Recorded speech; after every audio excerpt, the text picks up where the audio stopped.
Hello, I'm Paul Pluta from Paul Pluta Prestige, and today we're going to review the Rolex DateJust 16013.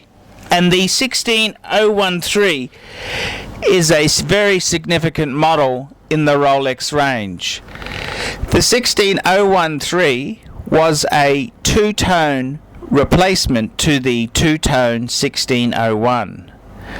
The time the 16013 came in was the late 70s, early 80s. The reason I'm vague on this date here is because Rolex was very reluctant to release official dates of when products were released because they didn't want to hurt existing stock in existing retailers. So it was kind of phased in. And the 16013 is a version of DateJust that proved to be incredibly popular. The 16013 ran from the late 70s up until the late 80s, when it was replaced by the 16233.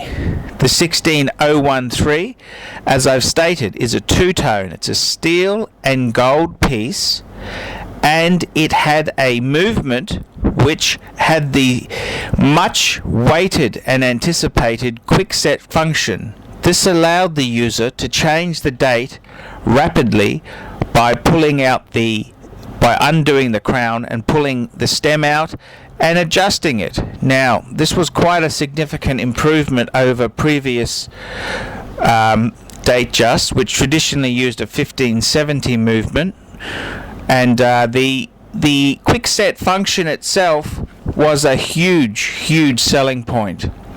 The 16013 retained the plastic glass, which is quite interesting because the same time the 16013 came out onto the market, the date, the solid gold version of this type of piece was released in the late 70s with sapphire. So it's very interesting to see Rolex's decision to delay putting a sapphire crystal on the men's DateJust. The plexiglass itself is quite a nice feature, but comparing modern pieces with modern pieces, a sapphire crystal is streets above. The interesting thing, 16013s, they are very robust, and they're a great Rolex for everyday use.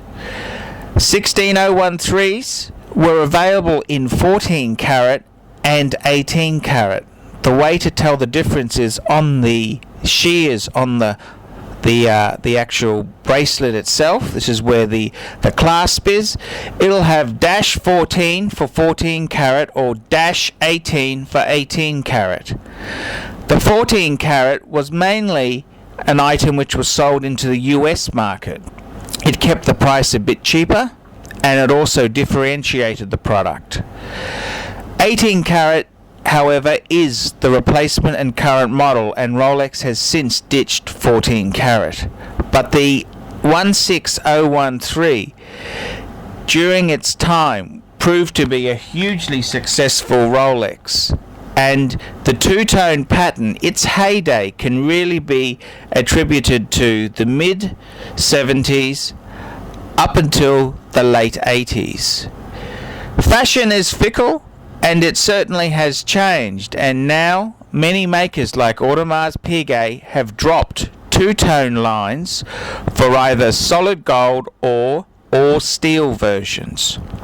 And this is quite an interesting development, but I suspect two-tone will always remain in the Rolex range, and other makers will bring it in and drop it as fashion dictates. Okay, let's have a look at the scoring for the Rolex 16013. For the brand itself, we're going to give it a 7. For the status in the range, another 7. For the movement, we're going to give it a 7. The overall finishing quality, another 7. The Paul Pluta Prestige rating, another 7, giving us a score of 35. The Rolex 16013 gets a score of 35. Thank you.